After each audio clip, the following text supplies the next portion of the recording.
আসসালামু আলাইকুম, বিসমিল্লাহির রহমানির রহিম। সুপ্রিয় শিক্ষার্থীবৃন্দ, তোমাদের অষ্টম শ্রেণীতে বলো। আজকে আমরা পাঠ 3 নিয়ে আলোচনা করব।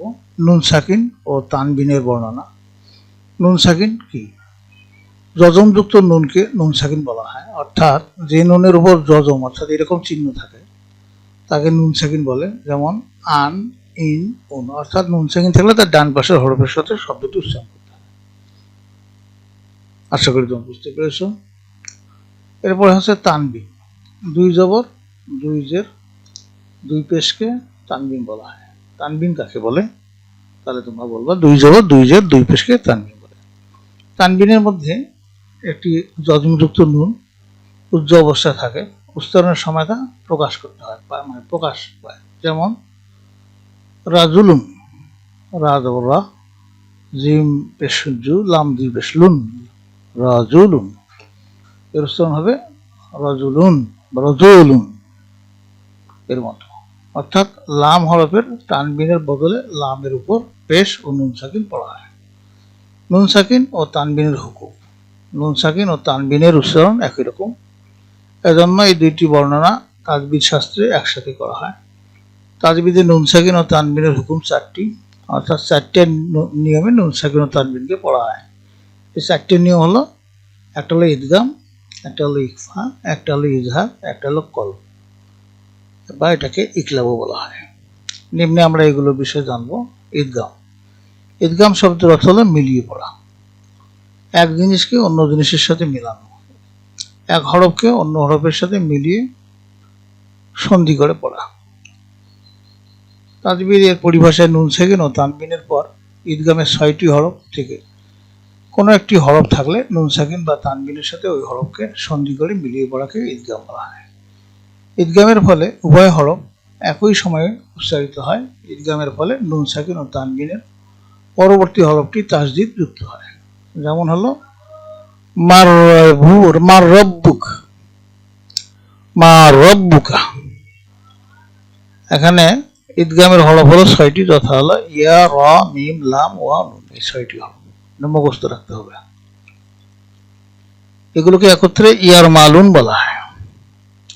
ঈদগাম 2 প্রকার, যথা ঈদগাম সহ ঈদগাম, গুন্না সহ ঈদগাম, আর হলো গুন্না ছাড়া ঈদগাম। ক গুন্না সহ ঈদগাম, খ হলো গুন্না ছাড়া ঈদগাম। এখন গুন্না সহ ঈদগাম কি? নুন সাকিন বা তানবিনের পর ইয়া, ওয়াও, মিম, নুন এই 4টি হরফ যদি হরফের যে কোনো একটি আসলে নুন সাকিন বা তানবিনকে ওই হরফের সাথে মিলিয়ে এক আলিফ পরিমাণ গুন্না করে পড়তে হয়।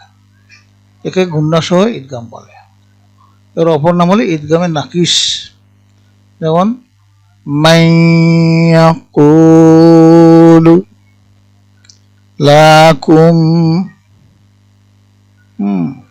হিত্তাতুন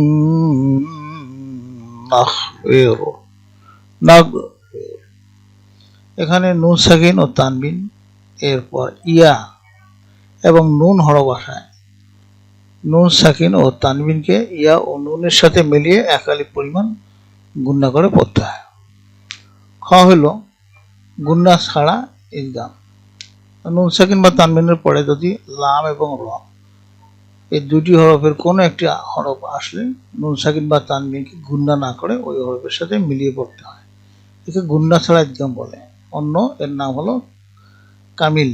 যেমন হলো মিল্লাদুনকা, গফুরুর রহিম। উপরের উদাহরণ দুটিতে নুন সাকিন ও তানবিনের পরে র এবং লাম হরফ এসেছে, ফলে নুন সাকিন ও তানবিনকে এদের সাথে মিলিয়ে পড়তে হয়, তবে একত্রে গুন্না করা যাবে না। ব্যতিক্রম আছে একটু।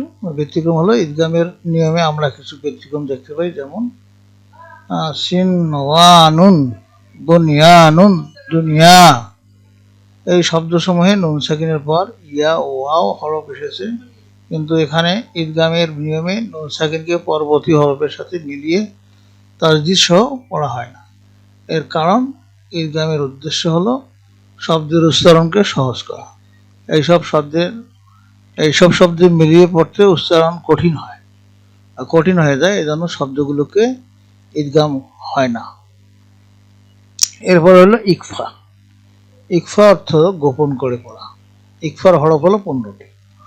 যথা হলো তা, সা, জিম, দাল, জাল, ঝা, সিন, শিন, সোয়াদ, দোয়াদ, তোয়া, জোয়া, ফা, কফ, কাফ। এই নুন সাকিন বা তানবিনের পর ইকফার হরফ যে কোনো একটি যদি হরফ এলে উক্ত নুন সাকিন বা তানবিনকে চন্দ্রবিন্দু উচ্চারণ করার মতো নাসিকা সংযোগে গোপন করে এক আলিফ পরিমাণ দীর্ঘ করে পড়াকে ইকফা বলে। নুন সাকিনের মধ্যে ইকফার হরফের উদাহরণগুলো দেওয়া হয়েছে এখানে। মিন সেকেন্ড, মিন তাহতিহা মুনজিরিন, মিনকুম, মিন সিজিল, মান ফাআলা ইনদি। তানবিনের মধ্যে ইকফার উচ্চারণ হচ্ছে যাররাতিন শাররাহ, নি'মাতিন তুখজা, জিল্লাত, জালিলা। আর ইজহার হলো, ইজহার শব্দের অর্থ হলো স্পষ্ট করে পড়া, প্রকাশ করে দেওয়া ইত্যাদি। তাজবিদের পরিভাষায় নুন সাকিন বা তানবিনের পর ইজহারের কোনো একটি হরফ আসলে ওই নুন সাকিন ও তানবিনকে গুণনা না করে স্পষ্ট করে নিজ মাখরাজ থেকে পড়াকে ইজহার বলে।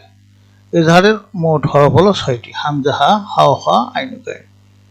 এই হরফগুলোকে হরফে হালকি বলা হয়। উদাহরণ যেমন এখানে মিন হুম, এখানে মিং বলা যাবে না, এখানে মিন হুম। মিন খাইর, হ্যাঁ, এখানে আজিজ আলাই।